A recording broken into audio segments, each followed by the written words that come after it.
happens like in the history of the league, especially with like, when we're talking about big men, is you always get compared to other big men. Um, and sometimes you'll have like an elite dominant big man, like say like Shaq, and then you'll Sure. have maybe a nemesis that isn't really like exact same thing, right? Like I would say Ben Wallace was never like a That's true, it's good. nemesis, a true, competitor for with Shaq for MVP, but he was a defensive player of the year. So if you Sure. stack up an MVP offensive player and a defensive player of the year who play the same position, you're going to have some elite battles, right? I'm looking right behind your head, and you've got that Wilt Chamberlain and Bill Russell poster, right? Yeah, Like man. nobody would confuse those two players as being the same player, but in the end, right, their impact on their team, right? You could make an argument that Bill Russell had a little bit of the Chet kind of like role where he didn't have to be the best offensive player. Sure. He could focus his energy on defense. He also is a competent offensive player, but Wilt out there, maybe Victor Wembanyama. I swear I can say it easily without, Sure. recording. But here we go, dude. I feel like that kind of comp is maybe appropriate. Like maybe not, we're not talking about the same player, but we are talking about two greats entering the league at the same time. I know a lot has yet to be proven, but we're talking about at its peak. If we can Sure. look back in history and we can be like, this was one of those eras, right? It's going to be, in my opinion, these two guys that bring that out right now. So I feel very hopeful about what's happening. I hope both players reach their potential. I hope we can look Sure. back and be like, this was one of the great eras of big man basketball in history. I mean, I'll be honest with you, is that that's one of the reasons why we started this whole idea of Chet versus Victor without really being Chet versus Victor. But the reality of it is, we're super fans in Oklahoma City. We just are. We love the Thunder. We've loved Thunder since day one. And so anytime that we're looking at our players, we're automatically already going to look at them through rose-colored glasses. Boom. We can say we can be fair as much as we want, We can't but be. we look at these guys and we automatically see the best in each one of them. So, that's the whole thing that started. And I want to say this to any podcast that's starting off, or you thinking about starting a podcast, man, not only would I love to have you guys on our show, but we would love to be on your show to help out, to maybe explain to you guys what our thought behind Chet and why we like to compare these two. To me, it's a no-brainer that you can compare them because their size, their abilities, their defensive prowess. I mean, there's so much things that you can bring to the table and say they're very comparable and those things. So that's not what we're comparing. We're comparing What's how up, strong Joseph? What's up, Smith Smith? mentally players are. That's what we're comparing, and that's why we say Chet's next level. Has nothing to do with anything else. But when you're comparing a player like Chet that has what it takes mentally, and it's not like we're the only people saying this in the NBA. Like there's a lot of people saying Chet has it, and to me, like that's the biggest thing, and I still go back to when Chet was like, talked about last podcast, who is the best player in the NBA right now? And Chet goes, I will be in 2 months. And I keep thinking back about that, like how, like, I get it, I understand, but to be able to come in there and say, like, I'm going to be the Shohei, of the NBA, no one's ever going to see the type of player I'm going to be. And if you think about that, and Shohei and what he's done for baseball with the Angels and being a pitcher and an outstanding pitcher, and then going and hitting like 35 bombs or 36 bombs and right now and leading the Major League Baseball and looking like he could break the record for the 62 that Aaron Judge just put out there. We're talking about legendary stuff here, and that's why for us when we're looking at it, like we did not want Victor to go to anybody else but San Antonio. If you sat us down and said, here's the top 7 teams that could get Victor, which of these teams do you want to see get Victor?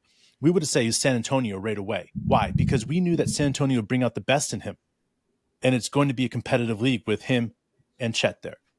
And that's why I get excited about this is like, yeah, like why are we comparing them? Because the comparison is going to start now and it's never going to stop. And it's going to continue, and it's going to be about rings. It's going to be about MVPs. It's going to be about better players around each player. People will say, well, if Victor had the team that Oklahoma City had, then he would have had 9 championships or whatever. Like, that's my point. is like, this is what's so exciting about this time for us, guys. That's why we use our podcasts and our mics to talk about these players. And it offends other players and other people that listen to us, whether it's the San Antonio people or it's the, Detroit people or the Houston people. They get offended by us. Why? Because we love our team and we're going to talk very positive about it when they don't think very positive about our team. So they're going to get offended when we think that we're better than them, because we know we're better than them. Like, we've done the rebuild better than San Antonio, and San Antonio's like, how dare you? Bleachers ranked us first. You guys got second for youngest team, better younger teams. And it's like, Bleacher Report, baby. Gotta love it. But it's also like, how can you have the youngest core in NBA history and win 40 games and then add Chet and Case and Wallace and not be like, damn, dude, like, damn. So like, that's, look, obviously we're pumped up. I read all the comments that everybody writes. Smitsa and Joseph, what's up, guys? What's up, guys? I always read the comments everybody posts, right? And so many people keep coming and saying like, yo, this team could surprise everybody, even the people who are ready to be surprised. Yeah. We can make it to the conference finals. We can make it to the finals. And I feel that energy. There's a huge question mark about, have we gone through enough trials and tribulations? Have we earned that? And then there's people who say like, hey, like sometimes you don't need to go through, every single bad thing. We're prepared for it, right? But if you look at the track record, right, Shea's had 3 years where he's had playoff basketball, postseason basketball. 2 of those years were taken to Game 7. And so he's basically had now 4 elimination games. Maybe actually more if you go back and you look at it, like with the Thunder, I think we had 2 against the Rockets, right? We had 2 elimination games, and we had he probably had multiple elimination games when he was with the Clippers. Sure. So there's a lot of reasons to say like these guys will trust him as we go to battle. That sense of knowing what you're going to get from the guy next to you in a foxhole is what leads you through experiences where people are like, you guys are way too young. You guys are way too young to earn this thing. You're never going to be able to reach your goals because your goals are just way too far out of reach. But then you have a young coach who says, we know from previous experience with the Oklahoma City Thunder that sometimes all you get is one chance. Yeah. We should not waste our chance just because we think we're young, because we may not all be back here next year on the same exact team.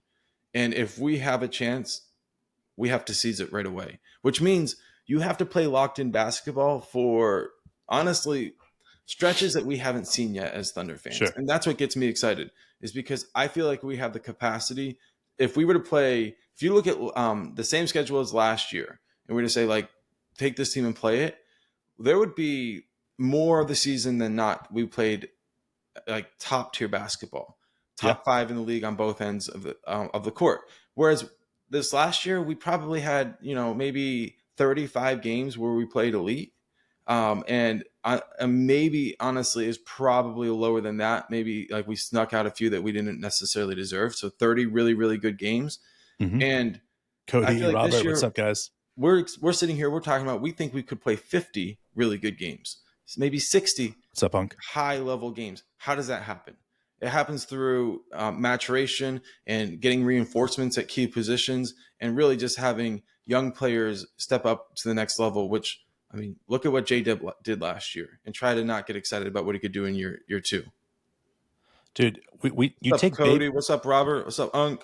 You take baby steps, right? Mm-hmm. Until you learn how to run. Because think about this, man. Like every single child that you've ever seen, right?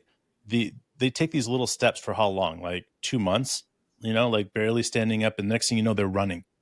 I think sometimes it's even 3 months. So I kind of look at like months as years in the NBA. Like in terms of a baby, once they learn how to run, you never catch them. Like you're constantly running around. Those things that where people used to click vests that they make their children wear. I see it once in a while. I don't see it as much as I used to.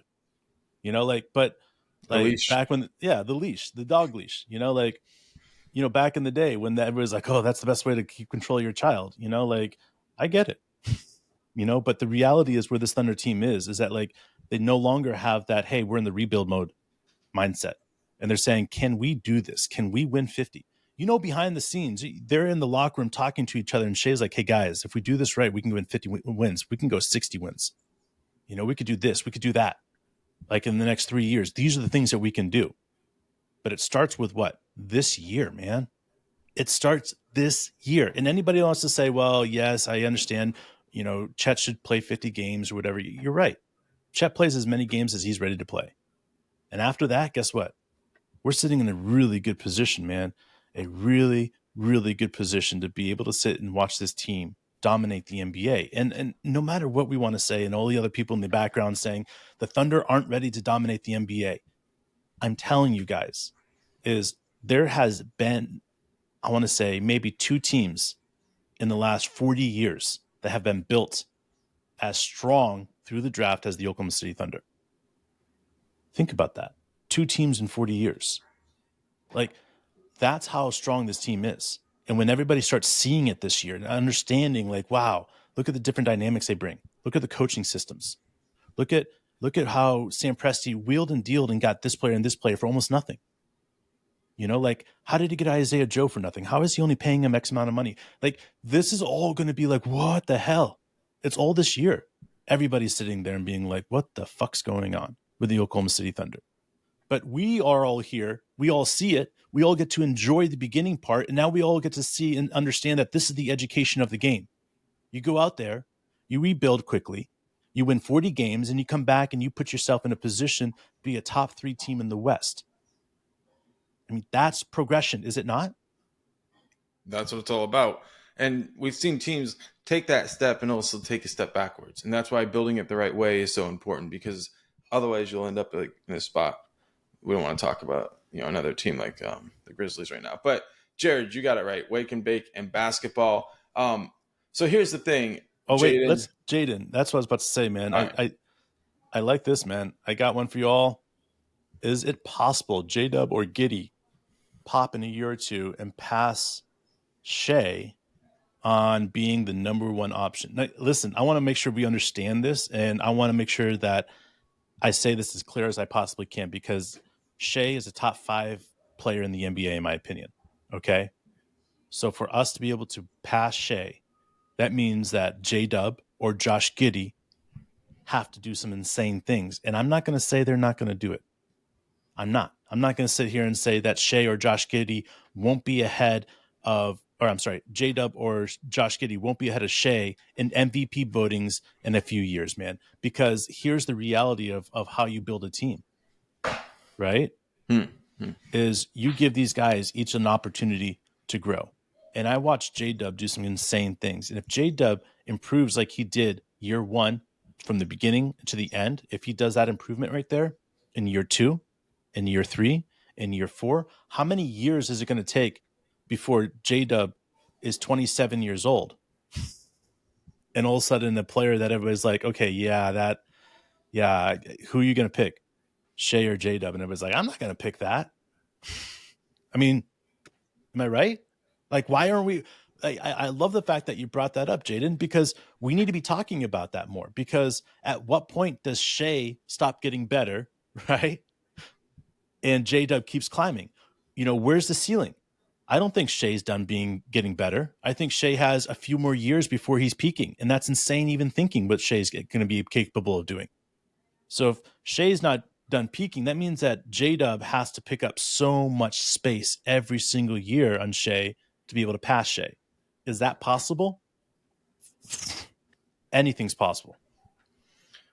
Think about some great teams in the past, like especially it's easier for me to think about teams like in the 80s, but you go back further, it happens all the time. If you're talking about true dynasties, right, you're talking about a few known ones, like say the Celtics. You've got Bird, McHale, Parrish, and you think, okay, those 3 guys.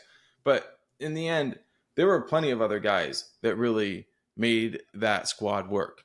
Danny Ainge, I think, was on that team at a point. At one point, Bill Walton was on that team. I don't think he had a huge contribution, but Pete Maravich showed up on that team at one point. There were so many different guys that contributed. Now, those guys were at the end of their career, but for the way I see it, like you're going to have to put together more than just these three people. You need to kind of like have a rotation where it goes in. Like you look at a guy like Tiny Archibald, Hmm. right?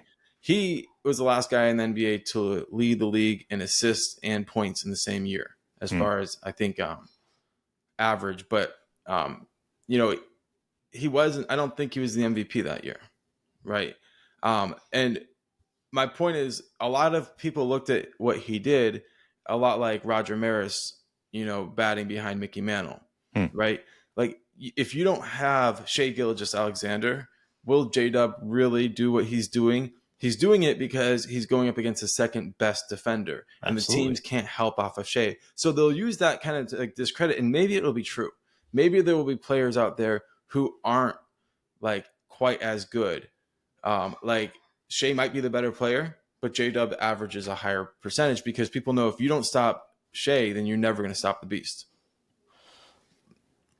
All right, Unc. How you doing, man?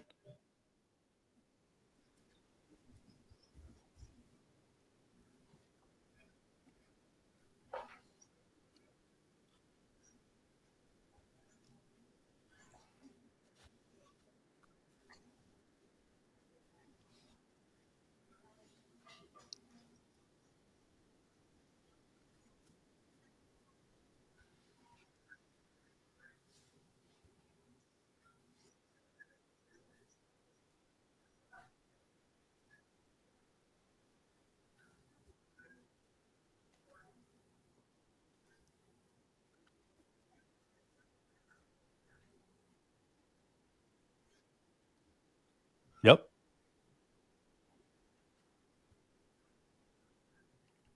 I agree.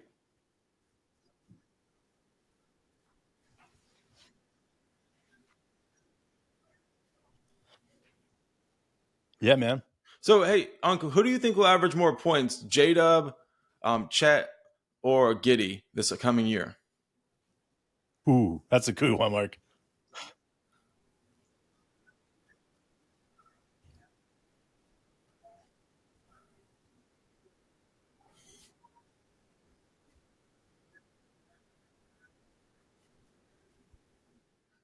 I get that vibe too.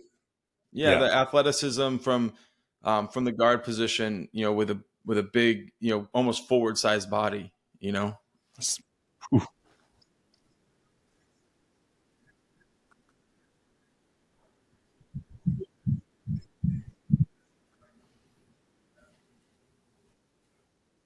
Yeah. Yeah. Mm. Yep. Exactly, man.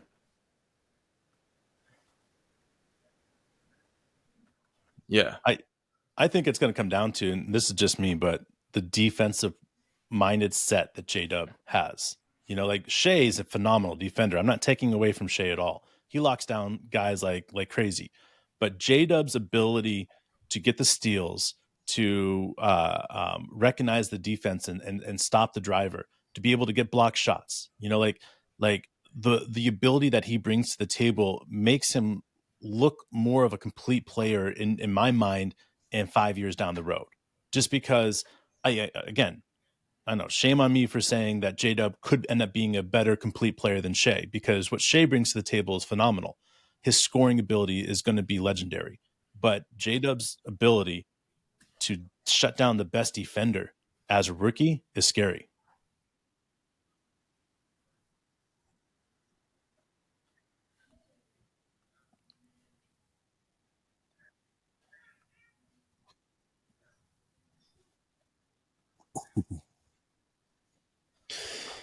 Ooh.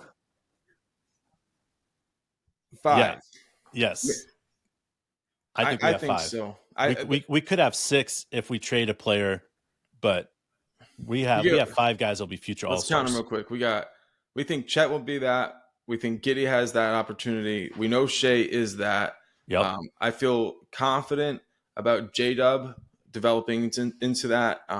And I have a really good feeling that if you tell me that Kason Was or Usman Jang would eventually turn into an all star, I'd be like one of those guys. I don't want to throw. I want to throw out Poku as well, man. I think Poku could turn into if he can listen. That's 5 years down the road, because Poku's got a lot of stuff has to work on. But Poku, in my opinion, is the dark horse on the team for eventually being a all-star.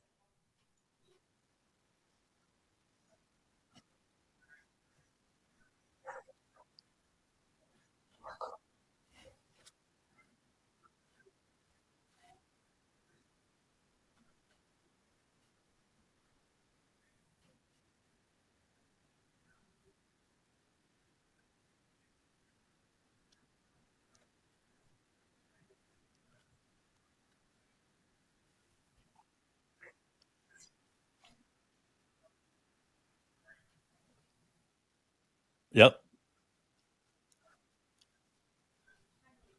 He pushed other people around.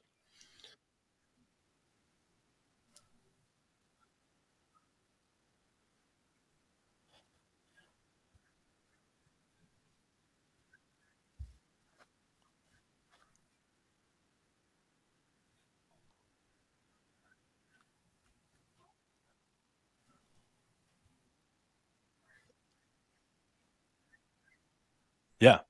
And we know the way that Shea's coming out of the game. We know there's 5 to 7 minutes that he's going to be out of the game twice.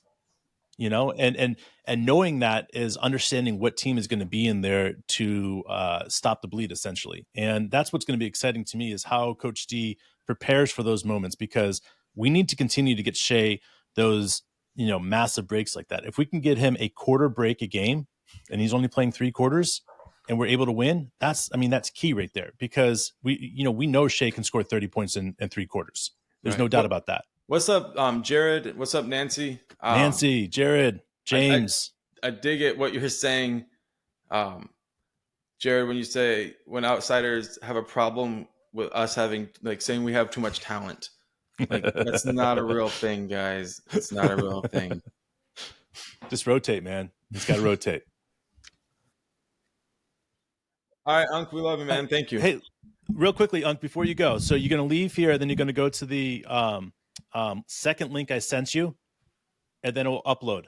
So if you go to the comments, the first link I sent up there. Well, if it doesn't work, if waiting in the thing, but stick around in the chat and we'll let you know. We'll keep an eye on it and let you know. Yeah.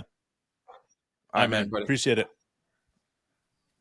So yeah, dude, I'm a huge fan of overstaffing us with all-star talent, and then making Coach Daignault's job really hard on trying to figure out using analytics. Maybe, dude, they can use some AI bullshit, and they can be like, okay, I've got 7 all-stars. How can I fit all of them into, get enough playing time where they're all completely satisfied? Sure.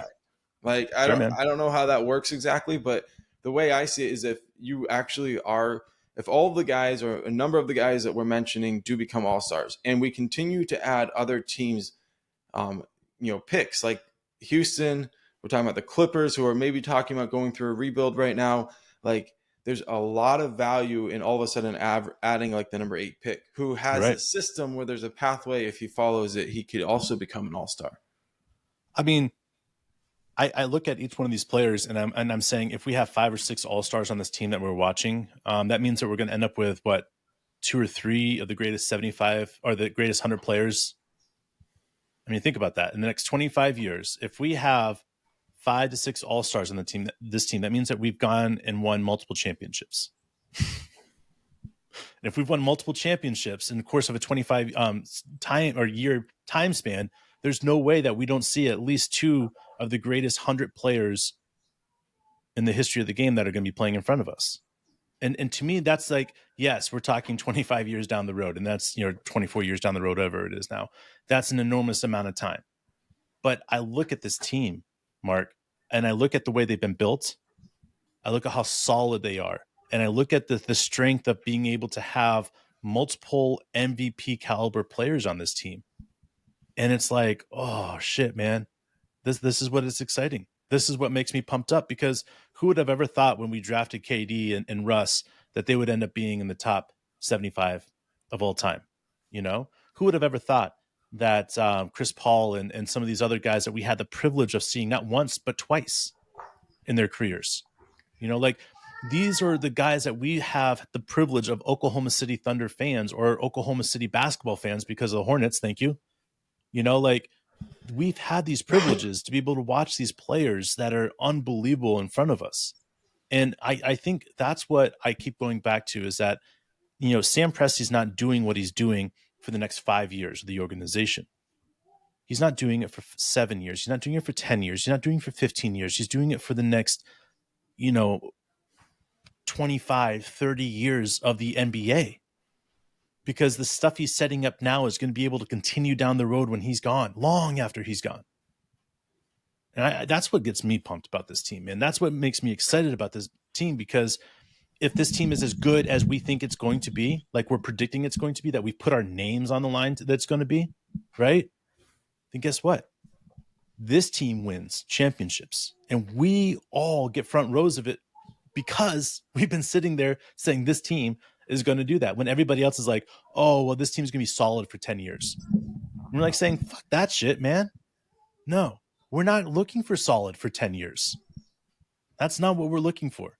We want dominance for 10 years. Yeah, if you take away Shea and you say Chet, Giddy, and J-Dub, like James is saying, you got Chet is going to dominate on defense, Giddy is going to be a monster facilitator, and J-Dub is going to be a monster scoring the ball. And then you add an MVP candidate to that group. Then you add an all defensive player with Dort. Then you add... Who set records last year for the stuff that he does. What's up, Wayne? It's insane. Exactly, man. You can just start stacking this stuff on top of each other. And like the other day, you were asking me, like, does another team have a shooter like Isaiah Joe coming off the bench? Well, like the answer is no, because there's only a couple of shooters as good as Isaiah Joe. But which one of them can do play defense as well? And that's the thing about Isaiah Joe. He brings. And you have the best charge takers in the league. You have the best. Isaiah Joe is another guy that takes charges, bro. He had a ton of them last year, man. I honestly think, like, out of young teams I've ever seen, I've never seen a team this tough as an out in the playoffs. And when you talk about Josh Giddey, and a lot of people do, like, there's this idea that, like, well, his shooting needs to improve, whatever. Like, in the end, when his biggest games were there, he had his biggest scoring outputs. He made his biggest impact. So true. Whether it's Madison Square Garden, right. Lakers, I mean, right. But in the end, there's no moment that's too big for him. So if you have a gamer like that and he's willing to put the work in, the improvement will happen. You just have to, like, continue to, like, trust in the development process. And we know the guys are doing that. That's, like, not even a question, which for NBA teams, it's pretty rare that players do that. But for our team, it's not even a question. So, I mean, I look at, like, the Showtime Lakers or the early Celtics, where you look at, like, Russell and Kuzi, and then you go down the list of, like, Havlicek and all these other guys too. It's not just the two guys. Like, when you think the great Lakers, like, of the late 90s, early 2000s, and you think about Shaq and Kobe. But when you think about the Sonics, not the Sonics, I'm sorry. When you think about the Spurs, you think about close Robinson, you think about Duncan, you think about Ginobili, you think about Parker, you think about Leonard, you think about all these guys who had their turn. That's what this is about. That's why we look at it and we're like, yeah, these guys good past Shea. Like, Shea could be the third best player of that group. But if that happens, I mean, we're talking about a lot of rings, man. That's a lot of hardware. Well, I mean, even if we don't get a lot of rings, like, there's still an opportunity for us to have drafted James Harden, KD, and Russ, like, that's what's crazy. So if this crashes and burns, we still get to watch some of the greatest basketball, for the next, like, 7 years, 5 years. Yeah, I don't have an issue with that, man. Like, my biggest thing that I want everybody to look at and recognize is that the Oklahoma City Thunder have been built for longevity. So if did crash and burn in 5 years, that means something really bad happened, and if that's the case, then that's the case. So to me, I'm looking at this and I'm saying, like, for me, I'm looking at it and saying, we are about to witness the beginning of the end of the NBA. That's it, baby. the It's beginning over. of the end. Because when it's all said and done, when teams recognize that they won't be able to compete with the Oklahoma City Thunder, they won't be able to rip away any of the players.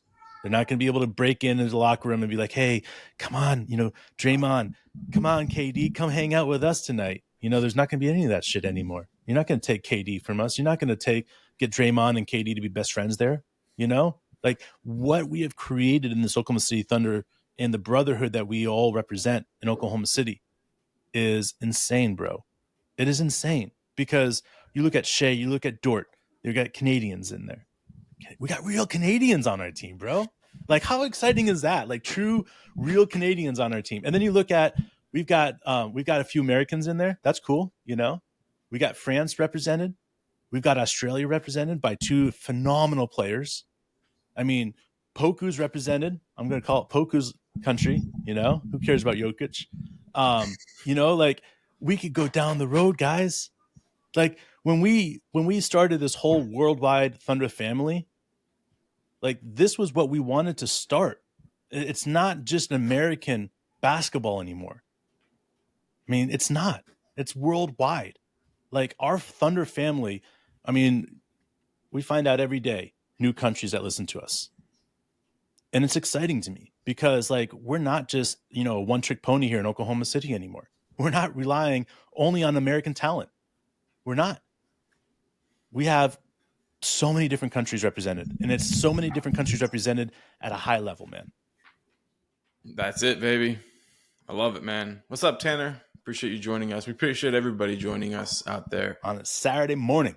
And Unk, we appreciate you. I feel like recently with Unk, it's been kind of like Jimmy Kimmel and Matt Damon. And it's like, I'm sorry, Unk, we don't have time for you. No, I'm just kidding. It's just, we've had some trouble with the uploads and we're hoping that it's solved and we get Unk on the full broadcast. We appreciate you guys. And Unk, real quickly, before we go, I know you're listening still. There's a second website I posted on the chat here. Go ahead and click it and make sure that your video has been uploaded so everybody else will be able to hear you talk as well. So yeah, that's at the beginning. Did you want to post that again for him, Dave? Yeah. And then also one more thing too, if you guys, Unk is not on the podcast, you guys jump back to the live show on YouTube. And then we'll go ahead and be able to see Unk. So for those people that aren't able to see him on, I don't know, dude. That's not working. I swear it's not working. We will figure it out. Here we go. Dashboard. I'm just going to click that. Copy. And when we figure it out, paste. Everybody will know Unk is real and not just in our heads. And there we go. It's up there, guys. I appreciate it. We'll see you soon.